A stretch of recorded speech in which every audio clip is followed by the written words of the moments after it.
Hello, Namaskar, and welcome to the CAA show. CAA, as all of you know, is Conversations and Analysis. My name is Jagi Wasim. So, I bring you this particular episode from the city of Mumbai. Mumbai में मैं lower Parel में एक hotel में रह रहा हूँ. इस hotel का नाम है सेंट रीजस. सेंट रीजस थोड़ा सा एक्सपेंसिव होटल है और मैं ये इसलिए आपको नहीं बता रहा कि मैं कुछ शो ऑफ करना चाहता हूँ कि मैं एक एक्सपेंसिव होटल में रह रहा हूँ. But there is a particular point which I am making. And what is this point? The point is that I want to contrast today कि हम जैसे लोग, दैट इज ऑर्डिनरी सिटीजन्स, हम जहाँ भी रहें, चाहे बड़ी जगह में रहें, मीडियम जगह हो, कोई छोटी जगह हो, कहीं पर भी रहें, but we have no choice, क्योंकि हमें वहाँ पर रहना पड़ता है. जो हमारी मेहनत की कमाई है वहीं पर हम रहते हैं. लेकिन हमारे देश में कुछ ऐसे पॉलिटिशियंस हैं, हमारे देश में ऐसे कुछ नेता हैं जो हमारे पैसे पर, that is on your money and my money, tax payers money जिसे हम कहते हैं, उस पैसे पर वो फ्री में कंटिन्यू करना चाहते हैं, रहना चाहते हैं, बंगलोज में, फ्लैट्स में, चाहे उनकी वहां पर एंटाइटलमेंट हो या नहीं हो. मैं किसकी बात कर रहा हूं? मैं बात कर रहा हूं श्रीमती महुआ मोइत्रा की. अब जैसे आप सब जानते हैं कि उनको लोकसभा से निकाल दिया गया है. She is no longer a member of parliament. अब केस चल रहा है, कोर्ट्स में चल रहा है, और हो सकता है कि कोर्ट में सुनवाई हो सकता है कि उनको दोबारा से मेंबर ऑफ पार्लियामेंट का उनको इस्टेब्लिश, वापस से उनको मेंबर ऑफ पार्लियामेंट की जो उनका जो टाइटल है और जो उनकी वो उनको मिल जाए वापस से. That's quite possible. लेकिन अभी तक तो ऐसी कोई संभावना दिखाई नहीं दे रही. अभी तो जो उनका कोर्ट केस है वो शायद चलेगा, लंबा भी चल सकता है. But in the mean time what has happened is that the State Department of the Government of India has sent her a second notice. एक नोटिस पहले भी जा चुका है कि आप प्लीज जो आपके जो ऑफिशियल बंगलो आपने लिया हुआ है गवर्नमेंट ऑफ इंडिया का, जहां पर आप एज मेंबर ऑफ पार्लियामेंट आपने जो बंगलो लिया हुआ है, जो जहां पर आप रहती हैं, उसे आप वेकेट कीजिए. तो उन्होंने अभी तक वेकेट नहीं करा, और इस सेकेंड नोटिस में भी अभी तक कोई संभावना दिखाई नहीं दे रही that she will vacate it. And that is the question which I M raising today. Why won't she vacate it? और इसलिए मैं कॉन्ट्रास्ट कर रहा हूं कि हम जैसे लोग, हम अपने परिश्रम से, हम अपने पैसे से, हम अपने बलबूते पर जहां पर भी हम जाते हैं, रहते हैं. मगर कुछ इंटाइटल लोग हैं हमारी कंट्री में, कुछ फ्री लोडर्स हैं जो कि सिस्टम को अब्यूज करते हैं और वो फ्री में रहना चाहते हैं. इंटाइटल बिहेवियर है कि हम तो जो चाहे कर सकते हैं, जहां चाहे हम रह सकते हैं, हमें कोई इसकी रोक टोक कोई नहीं कर सकता. This is what we are discussing today. So today I will give you first a definition which you can also find out from Google, but this is important to know this definition, that who is a freeloader. So I'll read out this definition for you. The word dates from around 1940, combining free in the sense of without cost and load, put a burden or load on. Free loader यानी कि आप free में रहना चाहते हैं, और जो उसका जो बर्डन है, जो उसका कॉस्ट है, आप किसी के ऊपर और डाल देना चाहते हैं. आप उसे शेयर नहीं करना चाहते, यानी कि आप अपनी जेब से कोई पैसा नहीं देना चाहते, आप किसी और के ऊपर बर्डन डाल देना चाहते हैं. और ये गलत धारणा है. लोग सोचते हैं कि गवर्नमेंट में मतलब जो भी आपको अकोमोडेशन मिलती है, it is always at the cost of something और समवन. और हु इज दैट समवन? वो हम लोग हैं, टैक्स पेयर्स हैं, विच पे टू द गवर्नमेंट, और द गवर्नमेंट रन्स. और हमारे पैसे पे, हमारे टैक्स पेयर्स के पैसे पे जो है, मतलब गवर्नमेंट सर्वेंट्स रहते हैं, ब्यूरोक्रेट्स रहते हैं, पॉलिटिशियंस भी रहते हैं.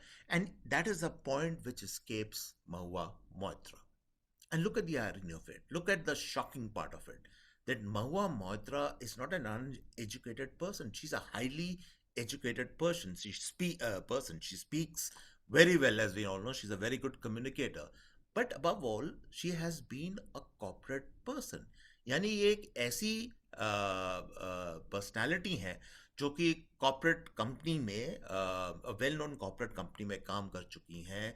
She has, it's a multinational, और इनको सब रूल्स पता है, सब कुछ पता है.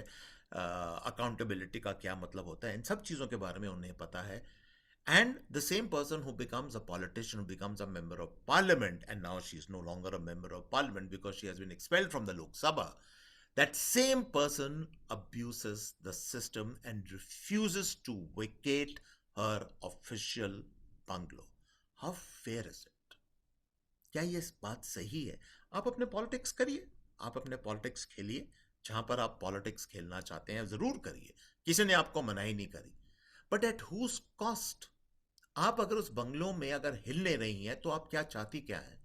Very simple. I mean, it's no big secret that she actually is looking for a showdown. कि कल स्टेट डिपार्टमेंट जो गवर्नमेंट ऑफ इंडिया के लोग आए, वो फोर्सबली उनको एविक्ट करें, और जब फोर्सली एविक्ट करेंगे तो वहाँ पर ड्रामा होगा, वहाँ पर सीन होगा, और वो उसी तरह का सीन हो सकता है दोबारा हो जैसे पहले एक बारी लोकसभा में हुआ था कि जब उन्होंने all kinds of she made accusations against the committee that was investigating her conduct, and there could be a repeat of the same act, a part 2 of that act, and she will cry victim and then go to the people and say, see, मेरे साथ लोगों ने बदतमीजी करी और ये सब मेरे साथ अत्याचार हो रहा है. This is the games politicians play.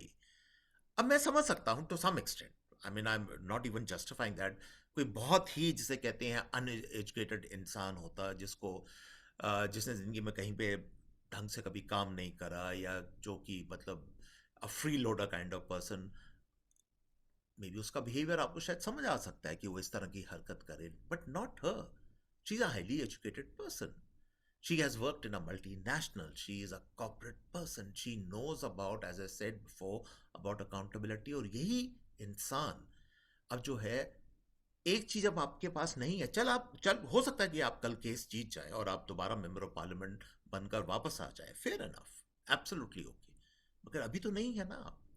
और अभी आप बंगलो क्यों नहीं खाली कर रही हैं? And this is what I keep saying, that this entitlement of both your stay and of your mind, this is what we the people of India have to suffer because of politicians like you.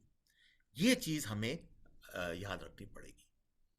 Number two, it shows a complete lack of responsibility. As a politician you are suppose to set standards. आपको एक standards बनाना होता है जिसमें कि लोग आपकी तरफ ऊपर देखें और कहें कि हाँ, हमारे मेंबर ऑफ पार्लियामेंट ने एक सर्टन लेवल, एक सर्टन आम आयाम पहुंचे पर पहुंचे हैं. एक पर्टिकुलर एक स्टेटस है जो कि हमें भी एस्पायर करना है. This is the level which you have to set. और आप लोग क्या कर रहे हैं? आप ये कर रहे हैं कि आप लोगों को बताएं कि आप कानून को तोड़िए, आप जो है फ्री लोडिंग करिए, आप फ्री में जो है मतलब जो आपको मिल सकता है आप ले लीजिए, और उसके बाद अगर कोई आपको क्वेश्चन करे तो उसको आप आंखें दिखाइए. दिस इज द स्टैंडर्ड और the level which you are setting. And that is why it is shameful, and that is why it really, it boggles the mind that how can educated people behave like this. This is the other point we have to keep in mind.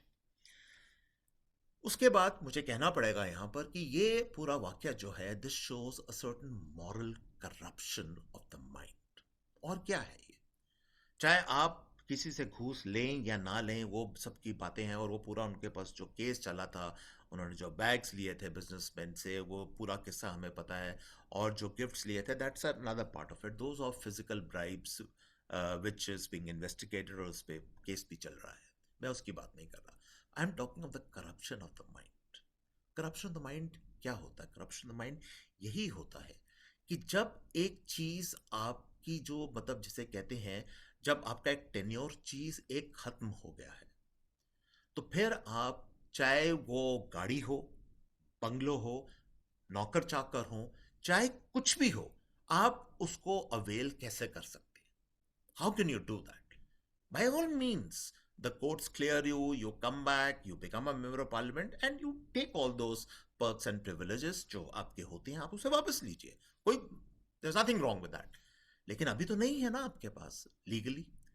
तो आप किस basis पे आप अपना जो official residence है उसको wicket नहीं कर रही हैं?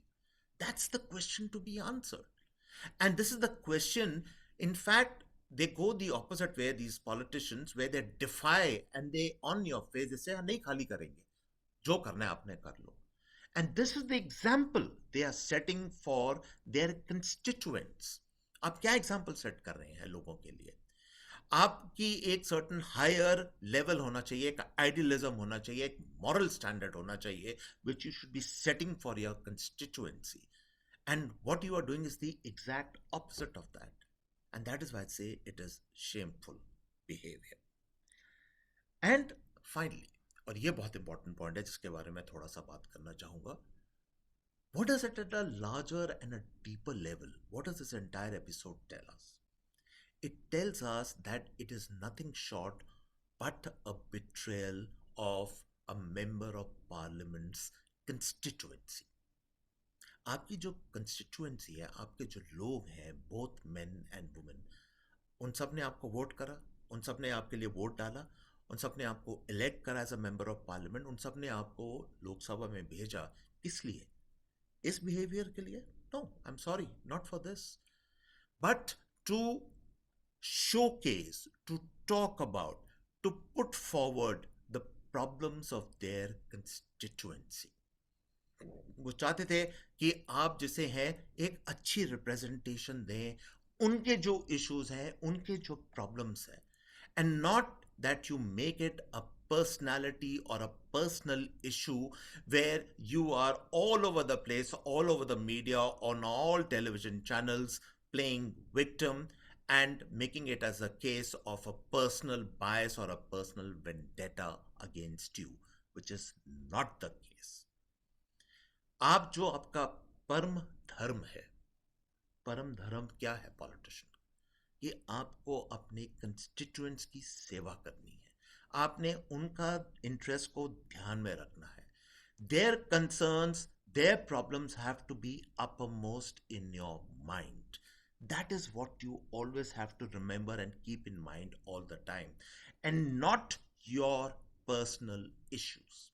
और यही चीज politicians like Mahua Moitra forget, because they always make it about themselves. They play victim, they play the victim card all the time. It's all about them. It's never about the people they represent, about their constituency and about their constituents.